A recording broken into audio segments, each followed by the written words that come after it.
Okay students, आज हम सब पढ़ेंगे rain on the roof. Rain on the roof इस टाइटल से तुम्हें पता चल सकता है कि ये एक जब हमारे सपोज तुम घर में हो और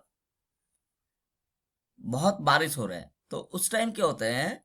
बहुत लोग ऐसे हैं जिसके माइंड को वो इफेक्ट करते हैं। जैसे तुम सब शायद सुने होंगे, क्लास में मैं तुम्हें कभी कभार बताया था कि अगर रात को बारिश होता है तो मुझे बहुत अच्छा लगता है। तो ये थोड़ा कुछ लोग समझेंगे कि ये क्या है, बट तुम्हें मैं एक बात बता दूं।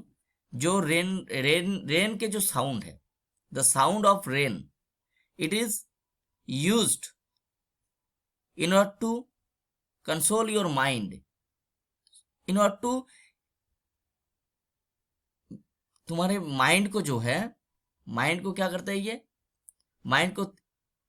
एक्चुअली ये स्लीप थेरापी है। एक्चुअली ये कहा जाता है कि ये एक स्लीप थेरापी है। अगर तुम यूट्यूब में या फिर गूगल में सर्च करोगे कि किस तरह से नींद, मतलब जिसको नींद नहीं आता है उसकी बात कर रहा हूँ, जो सोते सोते ही मर जाता है उसकी बात अलग है, उसके लिए तो कुछ भी एप्लीकेबल नहीं है।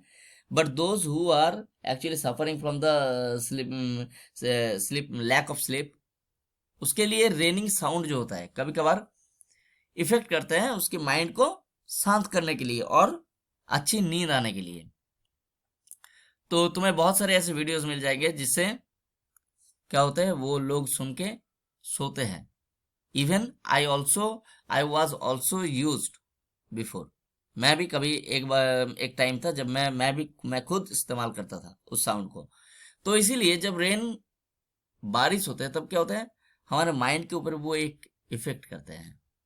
किस तरह से हमारे माइंड को शांत कर देते हैं एकदम। तो ये ठीक उसी तरह का एक पोएम है।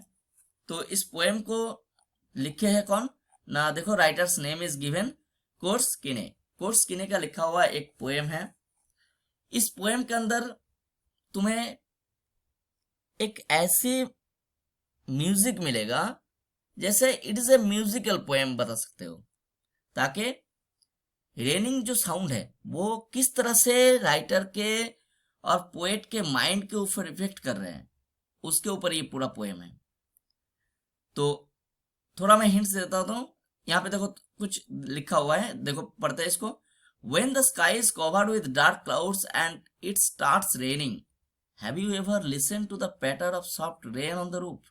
जब क्या होता है, when the sky is covered with dark clouds, जब आसमान पूरा अंधेरे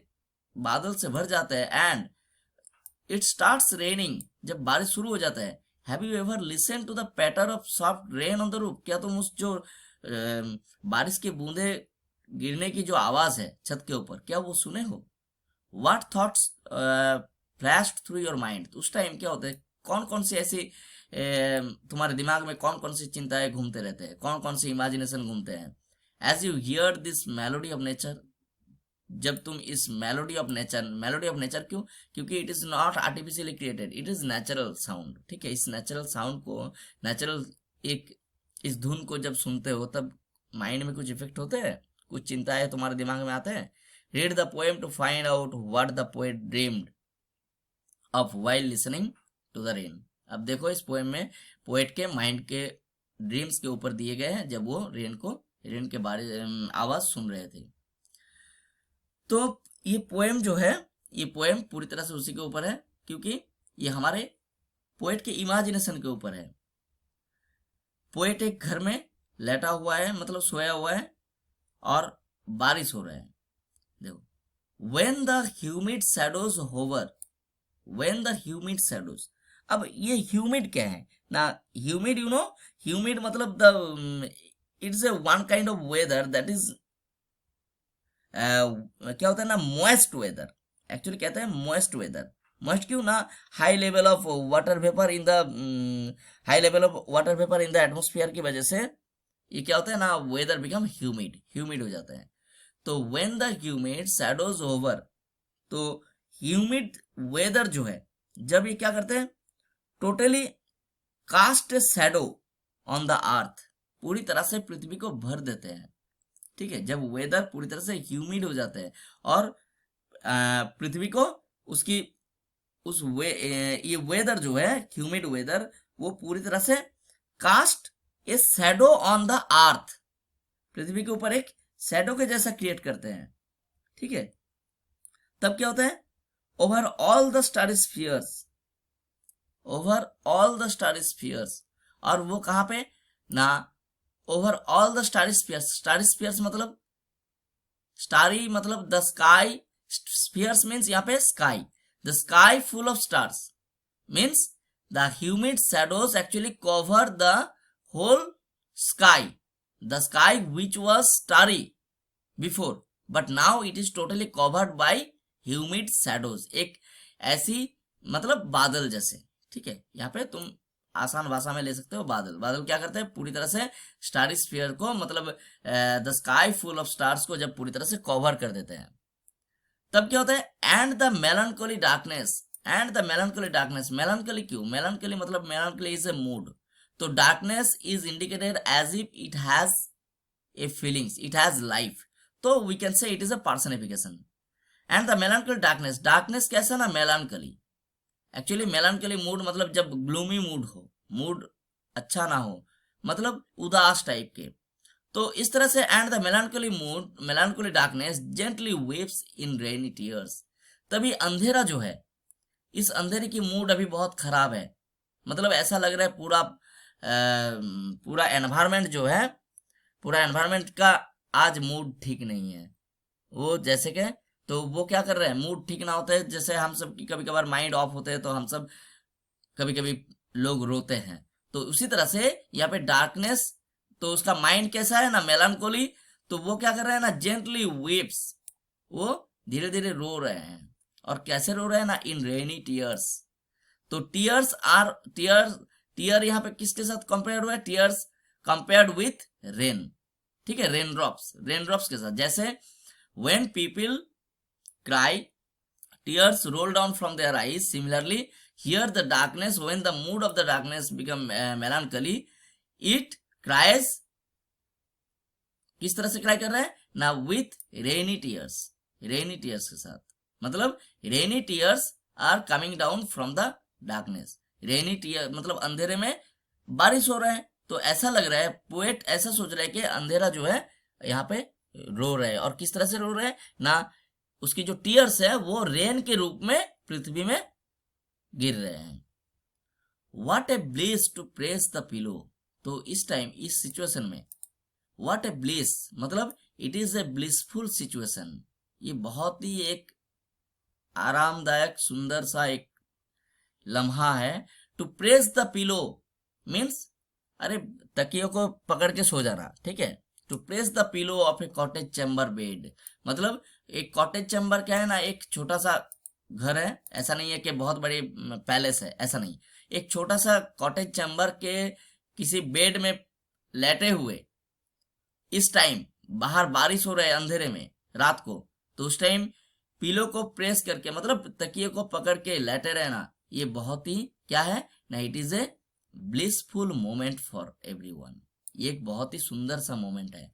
एंड उसके साथ क्या करना है, and lie listening to the patter of the soft rain overhead, and lie listening, and lie means lying down on the bed, बिस्तर पे सोए हुए, पिलो को पकड़े मतलब पिलो तकिए को पकड़ के कॉटेज चैम्बर के बेड में, लाई लिसनिंग मतलब listen to that music by lying on the bed, on that cottage chamber bed, उस कॉटेज चैम्बर के बेड बिस्तर पे सोए हुए उस म्यूजिक को सुनना, मतलब उस लिसनिंग करना, पैटरिंग साउंड को, patter means the soft sound of the rain, जो टप टप टप टप टप टप आवाज होते हैं तुम्हारे छत के ऊपर, वो आवाज, वैसे तो छत होगा तो इसका आवाज नहीं होगा, पहले जमाने में क्या होता है, खपरे का छत बनता था, तो खपरे के छत बनते थे, उसके ऊपर अगर बारिश गिरते हैं, आज भी शायद बहुत जगह पे तुम देखे होंगे खपरे, तो खपरे के शायद खपरा ही बोलते हैं, तो उसके ऊपर जब रेन ड्रॉप्स गिरता था तब एक आवाज होता था। आजकल हम सबके जो छत है उसमें ज्यादा आवाज नहीं होता है, फिर भी थोड़ा बहुत सुनाई देते हैं। तो ये एक बहुत ही ब्लिसफुल मोमेंट है। कौन सा ब्लिसफुल मोमेंट है ना, जब बारिश हो रहा है बाहर, तब कॉटेज चैम्बर के बिस्तर पे सोए हुए तकिए को पकड़ के उस आवाज को लिसनिंग करना। To the patter of the soft rain overhead, overhead मतलब जो तुम्हारे सर के ऊपर गिर रहा है, छत के ऊपर, ठीक है, उस साउंड को सुनना एक blissful, what a bliss it is ना, ये एक बहुत ही सुंदर सा लम्हा है। अब आते हैं स्टैंजा सेकंड पे। अब तो फर्स्ट स्टैंजा में क्या हम सबको मिला ना, फर्स्ट स्टैंजा में पोएट बता रहा है कि वेदर पहले ह्यूमिड था, तो अंधेरे ह्यूमिड शैडोज ने क्या किए थे ना, पूरे स्टारी स्फीयर्स को कवर कर चुके थे। उसके बाद डार्कनेस का मूड जैसे ऑफ हो गया है, एकदम मेलानकोली मूड है, तो वो जेंटली वीप्स कर रहा है इन रेनी टीयर्स में, मतलब अंधेरे में बारिश स्टार्ट हो जाते हैं। अब उस टाइम राइटर के माइंड में ये आ रहा है कि ये एक बहुत ही ब्लिसफुल मोमेंट है, किसी बिस्तर पे अपने कॉटेज चैम्बर के बेड पे लेटे हुए उस म्यूजिक को सुनना जो सर के ऊपर गिर रहे हैं। Every tinkle on the singles, every tinkle on the singles, every tinkle means each and every drop, sound of each and every. Up stanza 2, every tinkle on the singles, every tinkle, tinkle means each and every sound of the drop, हर एक जो drop हो रहा है तो क्या कर रहा है, एक टिंकलिंग साउंड, जो टिंकलिंग साउंड है मतलब जो बारिश की जो बूंदे जब गिरते हैं किसके ऊपर ना, on the single, singles means यहाँ पे पेबल्स, मतलब पत्थर के ऊपर जब बारिश की बूंदे गिरते हैं तब एक आवाज होते हैं, तो उस टिंकलिंग जो आवाज, हर एक टिंकलिंग आवाज has an echo in the heart, तो it creates an echo in the heart of the poet. मतलब जैसे कभी कभी तुम सब सुने होंगे कि म्यूजिक के जो तार है, मान के चलो कोई बहुत अच्छा गिटार बजाता है, अगर तुम उसको लाइक करते हो, उस म्यूजिक को तुम बहुत पसंद करते हो, तो म्यूजिक के हर एक तार के जो तार को अगर टच किया जाए तो वो हमारे हृदय के साथ ही एक मतलब जुड़ जाते हैं, हर एक साउंड में हमारे हृदय में एक कंपन सा उत्पन्न होते हैं। तो here it is also the same, every tinkle on the shingles has an echo in the heart, मतलब हर एक बारिश की बूंदे उस पत्थर के ऊपर गिरने से जो साउंड क्रिएट कर रहे हैं, वो साउंड पोएट के हृदय में एक कंपन सा उत्पन्न कर रहे हैं, मतलब उसके हृदय को छू जा रहे हैं। Has an echo in the heart मतलब जैसे कि साउंड नहीं है, वो हृदय को छू जाने वाली एक आवाज है। And a thousand dreamy fancies, और साथ ही क्या हो रहा है, उस साउंड के साथ साथ द पोएट्स माइंड क्या हो रहा है, a thousand dreams fancies, thousand fancies हजारों ड्रीम और fancy both are almost same kind of thing, ठीक है। Thousand dreamy fancies, dreamy fancies मतलब ड्रीमी इसीलिए बोल रहे हैं because the poet was not in the poet was in the state of not awake not sleep, ठीक है, not deep sleep, मतलब एक ड्रीमी एटमोस्फियर जैसा है, मतलब वो ना तो जगा हुआ है ना सोया हुआ है, बस सपनों में खोए हुए हैं। एंड थाउजेंड ड्रीमी फैंसीज क्या हो रहा है, इनटू बिजी बीइंग स्टार्ट, मतलब वो स्टार्ट हो जाता है किसमें ना, माइंड में आना, बहुत सारे फैंसीज जो है ड्रीम दिमाग में आना शुरू हो जाते हैं, मतलब पोएट के दिमाग में आना शुरू हो जाते हैं। किस तरह से, और वही ड्रीम्स क्या करते हैं, मेक्स द माइंड बिजी, यहाँ पे बिजी वर्ड इसलिए इस्तेमाल किया गया because the poet physically inactive but his mentally busy, किसमें बिजी है, माइंड बिजी है ड्रीम्स में, बहुत सारे फैंसीज आ रहे हैं, बहुत सारे चिंताएं आ रहे हैं उसके दिमाग में। And a thousand recollections, recollection मतलब you know that the recollecting the old memories, and a हजारों पुराने यादें, weave their air threads, weave मतलब बुनाई शुरू कर दी है, मतलब दिमाग में बहुत सारे पुराने यादें आना शुरू हो गए हैं। Weave their air threads, air threads क्यों, थ्रेड्स यू नो धागा, इनटू इनटू उफ, मतलब धागे को जिस जैसे चरखा या कुछ बोलते हैं इस तरह से, जैसे थ्रेड्स को जैसे उफ में बुनाई होते हैं उसी तरह से यहाँ पे क्या हो रहा है ना, air threads not original threads, ठीक है, हवा में क्रिएट हो रहा है, मतलब जस्ट यू इस पोएम को समझने के लिए पहले तुम्हें तुम्हारे इमेजिनेशन को बढ़ाना है, तुम्हें इमेजिन करना है। मान के चलो तुम इमेजिन कर रहे हो, तुम घर में बैठे बैठे सोच रहे हो मैं क्रिकेट में जो बॉयज माय बॉय स्टूडेंट्स है वो सोच रहा है अरे आज बारिश हो रहा है आज फुटबॉल खेला जाए, कोई सोच रहा है अरे आज कितना सुंदर क्रिकेट खेल पाता, कोई सोच रहा है अरे बारिश हो रहा है इस टाइम मैं दोस्तों के साथ बैठा रहता। तो all this are actually imagination, तुम तो घर में बैठे हो लेकिन योर माइंड क्या हो रहा है ना, घूम रहा है पूरी चारों ओर, क्लास में बैठे बैठे बच्चे एकदम टीचर की तरफ ताक रहे हैं वाह, केशव सर पढ़ा रहे हैं तो तुम मेरे मुंह की तरफ देख रहे हो, बट तुम्हारा माइंड कहीं और है।